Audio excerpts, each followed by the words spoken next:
Hi guys, எல்லாரும் எப்படி இருக்கீங்க? இன்னைக்கு நம்ம demon Lord from another world anime ஓடிய எபிசோட் 6 தான் பார்க்க போறோம். அதனால இதுக்கு முன்னாடி இருக்கக்கூடிய எபிசோட யாராச்சும் பார்க்கலனா கீழ டிஸ்கிரிப்ஷன்ல லிங்க் இருக்குது. அதை யூஸ் பண்ணி போய் ஒன்ஸ் பார்த்துட்டு வந்துருங்க. அப்பதான் இந்த எபிசோட்ல இருக்கக்கூடிய ஸ்டோரியை உங்களால தெளிவா புரிஞ்சுக்க முடியும். சோ பார்க்காதவங்க போய் பார்த்துட்டு வந்துருங்க. அப்புறம் அப்படியே ஆல்ரெடி பார்த்தவங்க நம்ம சேனலுக்கு சப்ஸ்கிரைப் பண்ணலனா ஒரு பிரச்சனை இல்லங்க. எப்பவும் போல இந்த வீடியோ பார்த்து முடிச்சிட்டு நம்ம சேனல்ல இருக்கக்கூடிய மத்த வீடியோ எல்லாத்தையும் உங்களுக்கு டைம் இருக்குன்ற பட்சத்துல செக் பண்ணி பாருங்க. அப்போ உங்களுக்கு பிடிச்சிருந்தா சப்ஸ்கிரைப் பண்ணிக்கோங்க. இல்லனா நம்ம சேனலோட நேம ஞாபகத்துல வச்சுக்கோங்க. எப்பலாம் உங்களுக்கு இந்த மாதிரி அனிமே பார்க்கணும் தோணுதோ அப்பலாம் சர்ச் பண்ணி பார்த்து ஜாலியா என்ஜாய் பண்ணுங்க. ஏன்னா நீங்க இப்ப பாத்துக்கிட்டு இருக்குது இன்ஃபினிட்டி அனிமேஷன் சேனல். வாங்க டைம் வேஸ்ட் பண்ணாம இந்த எபிசோடுக்குள்ள போயிரலாம். சோ இந்த எபிசோட ஓபன் பண்ணதும் செலஸ் இவங்க கிட்ட ஒரு விஷயத்தை பத்தி சொல்லிக்கிட்டு இருக்க. இதை கேட்டுட்டு இவங்க செம்மையா ஷாக் ஆயிட்டாங்க. ஏன்னா இவங்க கழுத்துல இருக்கக்கூடிய ஸ்லேவ் கலர் இருக்கு இல்லையா, அதை இப்போதைக்கு உங்களால கைட்ட முடியுமா? அதனாலதான் அது எப்படி உங்களால முடியும், இது பர்மனண்டா கைட்ட முடியும் அப்படியான்ற மாதிரி கேள்வி கேட்டுட்டு இருக்க. இல்லப்பா என்னால அது முடியாது, அதுக்கு பதிலா இங்க இருக்கக்கூடிய ஸ்லேவ் மார்க்கெட்டை நடத்திக்கிட்டு இருக்கக்கூடிய லேடியால முடியும். ஏன்னா உங்க கழுத்துல இருக்கக்கூடிய இதே மாதிரி காலரை தான் அவங்களுடைய ஸ்லேவ்ஸ்க்கு அவங்க யூஸ் பண்ணிக்கிட்டு இருக்காங்க. அதனால நீங்க மட்டும் அவங்கள போய் மீட் பண்ணீங்கன்னா கண்டிப்பா அதை கைட்டுறதுக்கு ஏதாவது ஒரு ஐடியா கொடுப்பாங்கன்ற மாதிரி சொல்லவும் ஆலிஷா டக்குனு இல்ல நம்ம இப்ப அங்கெல்லாம் போக கூடாதுங்க, நம்மளுக்கு இப்போ ஒரு பெரிய பிரச்சனை இருக்கு, அந்த பிரச்சனையை பத்தி தான் யோசிக்கணும். அதை விட்டுட்டு இப்ப நம்ம ஸ்லேவ் கலரை கைட்ட போறத பத்தி யோசிச்சோம்னா சரி வராதுன்ற மாதிரி சொல்லவும் ஹீரோவும் ஆமால நம்ம வேற அந்த இடத்துல போர் வர மாதிரி ஒரு சிச்சுவேஷனை கிரியேட் பண்ணி விட்டுட்டோம். அங்க போறதா இல்ல இப்ப இங்க போறதா எனக்கு ஒண்ணுமே புரியலையே. பட் இருந்தாலும் நம்ம இவங்க கிட்ட கேட்கலன்னு சொல்லிட்டு சாரியல்ட்ட கேட்க இவ எனக்கு எதுவும் இருந்தாலும் ஓகே தான், நீ முடிவு எடுக்கிறதான்னு சொல்லவும் இவன் அப்பனா சரி நம்ம ஃபர்ஸ்ட் போயிட்டு காலரை கைட்டிடலான்ற மாதிரி சொல்லிட்டு இருக்கான். ஏன்னா இவன் கூட போகும்போது இவங்க காலரை போட்டிருக்கும் போது இவங்களை எதுவுமே யாருமே சொல்ல மாட்டாங்க. ஆனா இவங்க எட்ட போனதுக்கு அப்புறம் நம்ம டியாப்ளோவை புடிச்சிக்கிட்டு பாத்தியா பொறுக்கி பையன் பொண்ணுங்க கூடவே சுத்திட்டு இருக்கான்றதுல திட்டிட்டு இருக்காங்க இல்லையா. அதனாலதான் ஃபர்ஸ்ட் போயிட்டு நம்ம காலரை ரிமூவ் பண்ணிட்டு கிரீன்வுட்ஸ்க்கு போலான்ற மாதிரி சொல்லிக்கிட்டு இருக்க. செலசோ ஆமாப்பா உன்னுடைய பிரச்சனை பத்தி நான் கேள்விப்பட்டேன், ஆனா அந்த விஷயத்துல என்னால எந்த ஒரு ஹெல்ப் பண்ண முடியாது பண்ற மாதிரி சொல்லவும் இவ்வளவு ஒன்னும் பிரச்சனை இல்லங்க, நீங்க அந்த விஷயத்தை பத்தியாச்சும் கேட்டீங்களே அது வரைக்கும் சந்தோஷம்ன்ற மாதிரி சொல்லிட்டு மறுநாள் காலையில் ஆனதுமே டியாப்ளோ இவங்களை எல்லாருமே கூட்டிக்கிட்டு ஸ்லேவ் மார்க்கெட்டுக்கு வந்திருக்கான். ஆனா உள்ள போறதுக்கு முன்னாடி பல விஷயங்கள் யோசிக்கிறான். இன்னொன்னு இவன் படிச்ச மாங்காவா இருந்தாலும் சரி இது வரைக்கும் பார்த்து அனிமே வழியா இருந்தாலும் சரி ஸ்லேவ் மார்க்கெட்டுக்குள்ள போனாலே எக்கச்சக்க ஸ்லேவ்ஸ் கட்டி போட்டு துன்புறுத்திக்கிட்டு இருப்பாங்க இல்லையா. அதனாலதான் உள்ள போனா எப்படி இருக்க போதோ தெரியலையே, ஒரு மாதிரி வித்தியாசமா இருக்குன்னு நினைச்சுக்கிட்டு உள்ள போய் பார்த்தா இவன் யோசிச்சதுக்கு அப்படியே ஆப்போசிட்டா இங்க இருக்கக்கூடிய பொண்ணுங்க எல்லாம் ஜாலியா உட்காந்து பேசிக்கிட்டு காஃபி குடிச்சிட்டு சந்தோஷமா இருக்காங்க. அதனாலதான் என்னடா இது உண்மையாவே ஸ்லேவ் மார்க்கெட் தானன்ற மாதிரி பாத்துக்கிட்டு இருக்கும் போது இங்க இருக்கக்கூடிய ஒரு பொண்ணு வெல்கம் வெல்கம் நீங்க வந்ததுக்கு ரொம்ப மகிழ்ச்சி அளிக்கிறதுன்ற மாதிரி வெல்கம் பண்ணிக்கிட்டு இருக்காங்க. ஏன்னா பொதுவா இந்த இடத்துக்கு வரவங்க ஒண்ணு ஸ்லேவ் வாங்குறதுக்காக வருவாங்க, இல்ல வேற ஏதாவது பண்றதுக்காக வருவானுங்களா. சோ அதனால வாங்கப்பா வாங்க உங்களுக்கு என்ன வேணும்ன்ற மாதிரி கேட்டுட்டு இருக்கும் போது இவங்க கூட இருக்கக்கூடிய உங்களுடைய கழுத்துல இருக்கக்கூடிய கலரை பார்த்துட்டு பரவாயில்லையே நீ கூட ஸ்லேவ்ஸ் வச்சிருக்கிற, அது மட்டும் இல்லாம இவங்க பாக்குறதுக்கு வேற அழகா இருக்கிறாங்க, அதனால எதுக்கு வந்தா என்ன பர்பஸ்னு எதுவுமே கேட்காம அதுக்கு பதிலா இவங்களை நீ விக்கிற மாதிரி ஐடியால இருக்குதா சொல்லுப்பா, எவ்வளவு அமௌண்ட் வேணாலும் நான் கொடுத்து வாங்கிக்கிறேன்ற மாதிரி சொல்லவும் இவன் கொஞ்சம் காண்டாயிட்டீங்க பாருங்க, இவங்க ஒண்ணு விக்கிறதுக்காக இந்த இடத்துக்கு வரலன்ற மாதிரி கத்திக்கிட்டு இருக்க. இவங்க சரி சரி ஓகே ஓகே நான் எதுவும் கேட்கல, இருந்தாலும் உன்கிட்ட ஏதோ கொஞ்சம் வித்தியாசமா தெரியுதுப்பா, என்னன்னா உன்னுடைய உடம்பு முழுக்க ஓவர்ஃப்ளோ ஆயிட்டு இருக்குதுன்னு சொல்லவும் இவன் ஒரு மாதிரி பாக்குறான் என்னங்க சொல்றீங்கன்னு. ஆனா இவன் சொன்னது இவனுடைய உடம்புக்குள்ள இருந்து வெளியில வந்துட்டு இருக்கக்கூடிய ஓவர் பவர்டான மேஜிக் தான். அதனால நீங்க என்ன சொல்றீங்கன்றது எனக்கு புரிஞ்சிச்சுன்னு சொல்லி சாரியல் சிரிச்சுக்கிட்டு இருக்க. ரெமோ உடனே என்னடி சொல்லிக்கிட்டு இருக்க, அப்பனா இவன் மேல இருக்கக்கூடிய மேஜிக் ஓவர்ஃப்ளோ ஆகுதுன்றது உனக்கு தெரியுமான்ற மாதிரி கேட்க. ஆமா ஆமா எனக்கு இதெல்லாம் பார்க்கக்கூடிய சக்தி இருக்குது, அதனால தான் நான் இந்த சிட்டிக்குள்ள வந்ததுமே உன்கிட்ட இருக்கக்கூடிய மேஜிக்கை பார்த்ததுக்கு அப்புறம் உன்கிட்ட வந்து நான் சேர்ந்துக்கிட்டேன். ஏன்னா உன்னுடைய உடம்புக்குள்ளே நல்ல பவர்ஃபுல்லான ஒரு மேஜிக் இருக்குது பண்ற மாதிரி சொல்லவும் இந்த இடத்துடைய அந்த ஓனர் லேடி இருக்கா இல்லையா அவ ரெமோ பார்த்துட்டு என்னப்பா உன்னுடைய வயித்துக்குள்ள ஏதோ ஒரு குழந்தை இருக்கிற மாதிரி தெரியுது, அதுவும் ஒரு டீமன் குழந்தைன்ற மாதிரி சொல்லவும் இவங்க எல்லாருமே செமஷக் ஆயிட்டாங்க.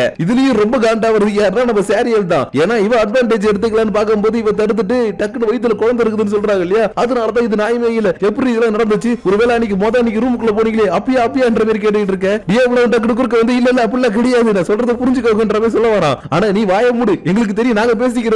இவங்க ரெண்டு பேரும் மாத்தி மாத்தி பேசிக்கிட்டா நீங்க நடந்ததை புரிஞ்சுக்கிட்டதும் சரி ஓகே வேற ஏதோ ஒண்ணு நடந்திருக்குன்னு சொல்லிட்டு அமைதி ஆயிட்டாங்க. இருந்தாலும் இந்த ஓனர் லேடி விடாம அந்த குழந்தை உண்மையாவே ஒண்ணுதான் இல்ல வேற யாருதான்ற மாதிரி கேட்கவும் டியாப்ளோ செம காண்டாக்டிங்க பாருங்க, நாங்க இங்க வந்தது ஒண்ணு இத பத்தி எல்லாம் பேசுறதுக்காக இல்ல, செலஸ் சொன்னதுனால உங்ககிட்ட வந்து ஹெல்ப் கேட்கறதுக்காக தான் வந்தோம், அதனால முடிஞ்சதுதான் எங்களுக்கு ஹெல்ப் பண்ணுங்க, இல்லனா பேசாம எங்களை ஆள விடுங்கன்ற மாதிரி கத்திக்கிட்டு இருக்க. இவனும் சரி சரி ஓகே ஓகே இதுக்கப்புறம் எதுவும் பேசல, உனக்கு என்ன ஹெல்ப் வேணுமோ கேளு நான் பண்றேன்ற மாதிரி சொல்லிக்கிட்டு இருக்க. ரெம் மட்டும் நான் இங்க கிளம்புறன்ற மாதிரி சொல்லிட்டா. ஏன்னா இப்ப இந்த விஷயத்தை பத்தி பேசினதுக்கு அப்புறம் இவளுக்கே கொஞ்சம் ஆக்வர்டா இருந்திருக்கும். அதனால இப்போதைக்கு நீ சாரியலுக்கு பண்ண வேண்டியது பண்ணு, நான் கொஞ்ச நேரம் வெளியில போயிட்டு ஆலிசா கூட இருக்கிறேன்னு சொல்லிட்டு வெளியில வந்துட்டா. ஆனா என்ன பண்றது இங்க வந்ததுக்கு அப்புறம் கூட உள்ள நடந்ததை நினைச்சு சோகமா உட்கார்ந்துட்டு இருக்கப்போ ஆலிசா எல்லாத்தையும் பார்த்துட்டு சரி ஓகேப்பா நம்ம கொஞ்சம் பேசலாம்னு சொல்லிட்டு இவனுடைய பர்சனல் விஷயம் அது இதுன்னு சொல்லி பேசிக்கிட்டு இருக்காங்க. அது மட்டும் இல்லாம பேசிக்கிட்டு இருக்க போது இங்க பார்ப்பா நீ சீக்கிரட்டை நினைச்சுலாம் கவலைப்படாத, ஏன்னா உனக்குள்ள ஒரு சீக்கிரட் இருக்கிற மாதிரி இந்த உலகத்துல இருக்கக்கூடிய எல்லாருடைய மனசுக்குள்ளேயும் ஒரு சீக்கிரட் இருக்குது. ஆனா என்ன என்னைக்காச்சும் ஒரு நாள் அது எல்லாருக்கும் தெரிய வந்துரும், அதனால இதெல்லாம் நினைச்சு கவலைப்படாதப்பா எப்பயும் போல இருன்ற மாதிரி சொல்லிக்கிட்டு இருக்க. இவங்க கொஞ்சம் நார்மல் ஆயிட்டா. இருந்தாலும் இவ விடாம எங்க பாருப்பா எங்க ஊர்ல எல்லாரையும் கொஞ்சம் அமைதியாக்குறதுக்கும் கொஞ்சம் ஹாப்பியா வச்சுக்கிறதுக்கும் எங்களுடைய கையை பிடிச்சி ஒரு மாதிரி வித்தியாசமா பண்ணுவாங்க, அதே மாதிரி நானும் உனக்கு பண்றேன்னு இவனுடைய கையை பிடிச்சி ஏதோ உனக்கு எழுதவும் ரொம்பவே ஸ்ட்ராங்கஸ்டான ஒரு டார்க் மேஜிக் வெளியில வரத பார்த்துட்டு இவ செம பயமாயிட்டா. ஆனா கண்ண மூடி உட்கார்ந்து இருக்கக்கூடிய ரெம்மு கிட்ட இவ பார்த்த விஷயத்த சொல்லல. அதுக்கு அதெல்லாம் என்னப்பா இப்ப கொஞ்சம் நீ நார்மல் ஐடியான்ற மாதிரி பேசி சமாளிச்சுக்கிட்டு இருக்க. இன்னொரு பக்கம் சாரியல் செம்ம எம்பாரசிங்ல உட்கார்ந்து இருக்கா. என்னன்னா கழுத்துல இருக்கக்கூடிய காலர் கைட்டுறதுக்காக இவளையே ஒரு ஸ்லேவ் மாதிரி உட்கார வச்சிருக்காங்க. அதாவது மாங்கா அனிமே எல்லாம் எடுத்து பார்த்தா உண்மையான ஸ்லேவ்ஸ் எப்படி இருப்பாங்களோ அதே மாதிரி உட்கார வச்சிருக்காங்க. அதனாலதான் இன்னும் இப்படி உட்கார வச்சிட்டாங்களேன்ற மாதிரி இவ எம்பாரசிங்ல உட்கார்ந்துட்டு இருக்கும்போது இவளுக்கு பின்னாடி உட்கார்ந்துட்டு இருக்கக்கூடிய டியப்ளோவோ எங்க உண்மையாவே இதுதான் காலர் கைட்டுறதுக்கான வழி முடியன்ற மாதிரி கேட்க, ஆமாப்பா இதை விட்ட வேற வழி கிடையாது, இது நீ செஞ்சுதான் ஆகணும்னு சொல்லவும் இந்த இடத்துல ஏதோ ஒண்ணு தப்பா நடக்க போதுரா அப்படின்ற மாதிரி நம்ம நினைப்போம். ஆனா இங்க நடந்தது வேற. என்னன்னா ஒருத்தவங்களுடைய ஸ்லேவ் கலர் கைட்டுனா அவங்களுக்குள்ள இருக்கக்கூடிய மேஜிக்கல் கோர்ல இருக்கக்கூடிய லிங்க் நம்ம கட் பண்ணணும். அதனாலதான் இந்த லேடி இங்க பாருப்பா இவளுடைய உடம்புல நீ கையை வச்சு அந்த மேஜிக்கல் கோர் எங்க இருக்குதுன்றத கண்டுபிடிச்சு நீ கட் பண்ணியே ஆகணும். அப்படி இல்ல இவளுடைய உடம்புல உனக்கு கை வைக்கிறதுக்கு பயமா இருக்குதுன்னா உனக்கு பிடிச்ச ஒரு பொருளா நீ நினைச்சுக்கோ, அப்ப இவளை ஈஸியா நீ தொட முடியும்ன்ற மாதிரி சொல்லவும் இவனு கொஞ்சம் பயந்துகிட்டே நான் எதை பத்தி யோசிப்பேன் சரி ஓகே என்னுடைய வெப்பனை பத்தி யோசிப்போம். இவனுக்கு பிடிச்ச அந்த வெப்பனை பத்தி யோசிச்சுக்கிட்டே மேல கையை வைக்க இவனுக்கு சாரியிலுடைய உடம்புக்குள்ள இருக்கக்கூடிய அந்த மேஜிக்கல் லைன்ஸ் எல்லாம் தெரிய ஆரம்பிக்குது. அதை பார்த்ததும் இப்ப நீ நேரா போப்பா அதை புடிச்சு போயிட்டே இரு, அது ஒரு இடத்துல எண்ட் ஆகும் அந்த இடத்துல நீ கட் பண்ணணும்ன்ற மாதிரி சொல்ல இவனும் அதை புடிச்சுக்கிட்டு உள்ள போய்கிட்டே இருக்கிறான். ஆனா அது ரொம்ப தூரமா போயிட்டு எக்கச்சக்கமான மேஜிக்கல் பின்னி இருக்கக்கூடிய ஒரு பந்து மாதிரி இருக்கக்கூடிய ஷேப் கிட்ட போயிருக்கும். அதுல நான் கண்டுபிடிச்சிட்டு கொஞ்சம் தான்ற மாதிரி இவன் கத்திக்கிட்டு இருக்க, சாரியிலும் இவன் கையை வைக்கிறத பார்த்துட்டு கூசுதுன்ற மாதிரி கத்திக்கிட்டு இருக்கிறா. ஆனா இதை எல்லாத்தையும் வெளியிலே கேட்கும் போது இவங்களுக்கு வேற ஏதோ ஒண்ணு தோணிக்கிட்டு இருக்குது. அதனால எதுவும் இருந்தா நான் பேசாம மாமியா இருப்போன்ற மாதிரி இருந்ததுக்கு அப்புறம் வீட்டுக்கு போயிட்டு இவங்க எல்லாருமே ரொம்ப சோகத்துல இருக்கிறாங்க. என்னன்னா டியபிளாவால அந்த மேஜிக்கல் லைன் கிட்ட போயிட முடிஞ்சிச்சு, ஆனா அதை கட் பண்ணதான் முடியல.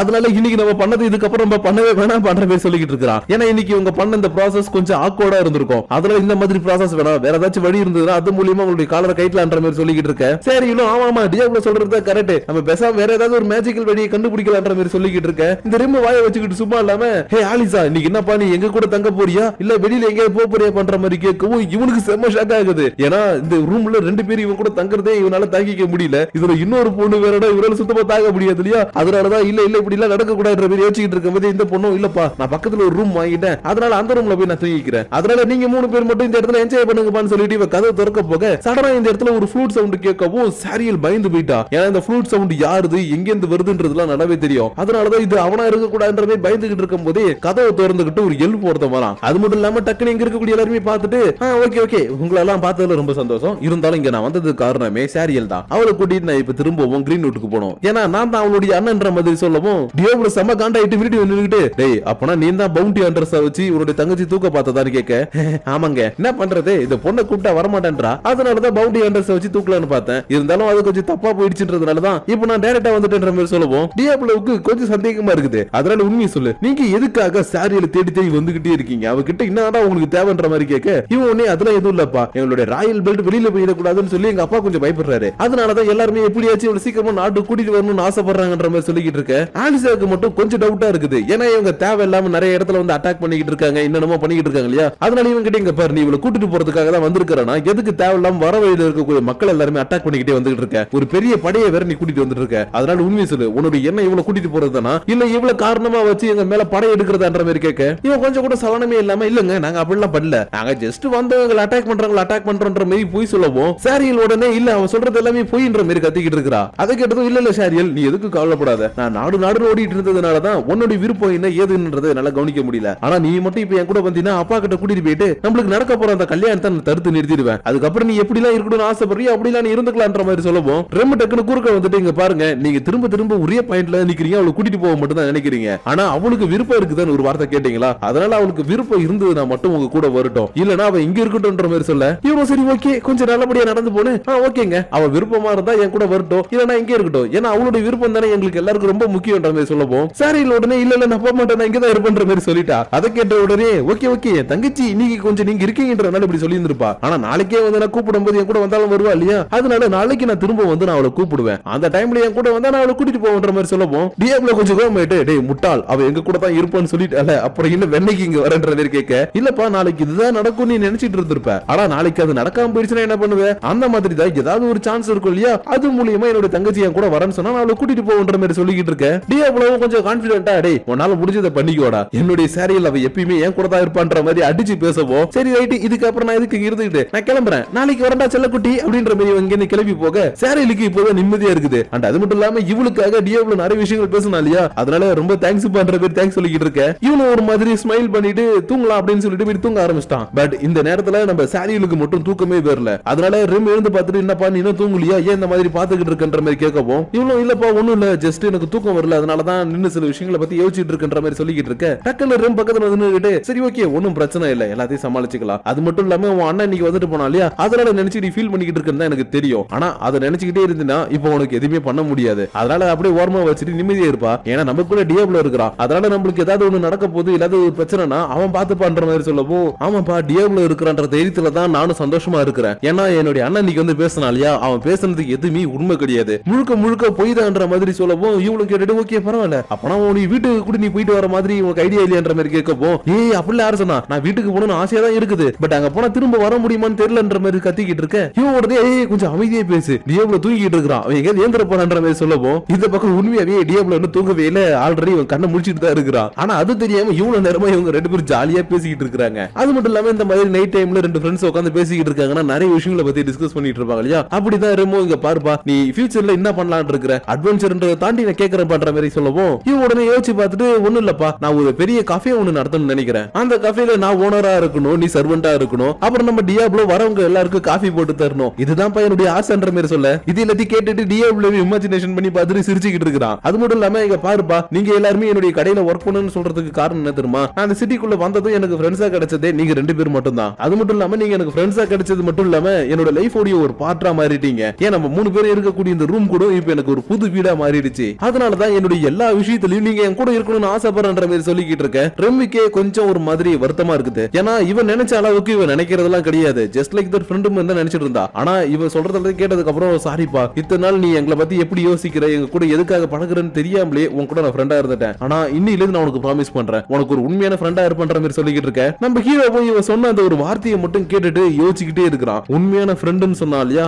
அந்த வார்த்தையை யோசிச்சுட்டு உண்மையான ஃப்ரெண்ட், அப்ப இவங்க ரெண்டு பேரும் இப்பதான் ஃப்ரெண்டா மாதிரி இருக்காங்கன்னா நான் இவங்களை எப்படி பாக்குறேன், இவங்க என்ன எப்படி பாக்குறாங்கன்ற மாதிரி யோசிச்சுக்கிட்டே இருக்கும்போது இவங்க ரெண்டு பேரும் ஜாலியா பேசிக்கிட்டு சிரிச்சுக்கிட்டு இருக்காங்க. ஏன் ஒரு கட்டத்துல இந்த ரெமு சும்மா இல்லாம எப்பா இன்னைக்கு சத்தமா இருந்துச்சு இல்லையா, அந்த இடத்துல டியாப்ளோ என்னப்பா பண்ணன்ற மாதிரி கேட்கப்போ, ஏன் உனக்கு நான் செஞ்சு காட்டணுமான்னு இவனோட வயித்தை பிடிச்சி கிச்சு கிச்சு மூட்டிக்கிட்டு இருக்க. இவன் சினிக்கிட்டே வந்து டியாப்ளோ மேலேயே விழுந்து இவனை நசுக்கு நசுக்கு நசுக்கிட்டு இருக்கிறா. ஆனா இவன் படுற கஷ்டத்தை வெளியில கூட சொல்ல முடியாம ஐயா சாமி என்ன யாராவது காப்பாத்துக்கின்ற மாதிரி கத்திக்கிட்டு இருக்க. அப்படியே இந்த இடத்துல இந்த எபிசோட முடிச்சிட்டாங்க. சோ गाइस இன்னைக்கு நம்ம பார்த்த இந்த எபிசோட் ஒரு ஃபில்லர் எபிசோட் தான். ஆனா இதுக்குள்ளேயும் நிறைய இன்ஃபர்மேஷன் வச்சிருந்தாங்க. அந்த இன்ஃபர்மேஷனை நீங்க நோட்டீஸ் பண்ணிருப்பீங்கன்னு நினைக்கிறேன். அப்படின்னு நானே சொல்றேன். இங்க ஒரு இடத்துல வந்து அந்த ஆலிசா வந்து கையில ஒரு மார்க்க வரையும் போது ரெமோடைய கையில இருந்து ஒரு டார்க் மேஜிக் ஒன்று வெளியே வந்துச்சு இல்லையா, அந்த ஒரு விஷயத்தை நல்லா நோட் பண்ணிக்கோங்க. அதுக்கான லீடு இதுக்கப்புறம் வர எபிசோட்ல வந்துகிட்டே இருக்கும். அப்புறம் நம்ம சாரிலோடைய அண்ணங்கார ஒருத்தன் ஃப்ளூட்டை வாசிச்சுக்கிட்டே வந்தான் இல்லையா, அந்த விஷயத்தையும் நோட் பண்ணிக்கோங்க. ஏன்னா அந்த ஃப்ளூட்டை வச்சு இங்க ஒரு சின்ன சண்டையே நடக்க போகுது. ஆனா அந்த சண்டை ஒன்னும் சாதாரண சண்டைலாம் இல்ல, ரொம்ப பெரிய சண்டையே நடக்கும். அதனால அது எப்படி இருக்க போது இன்னும் ஏதுன்றது எல்லாத்தையும் நம்ம நெக்ஸ்ட் எபிசோட்ல பார்த்து தெரிஞ்சுக்கலாம். ஆனா அதுக்கு முன்னாடி இந்த வீடியோ பத்தின உங்களுடைய பர்சனல் தாட்ஸ் அண்ட் வியூஸ் மறக்காம கீழ இருக்கக்கூடிய லைக் ஷேர் பட்டனை தட்டி விட்டுட்டு அதுக்கு கீழ இருக்கக்கூடிய கமெண்ட் செக்ஷன்ல கமெண்ட் பண்ணுங்க.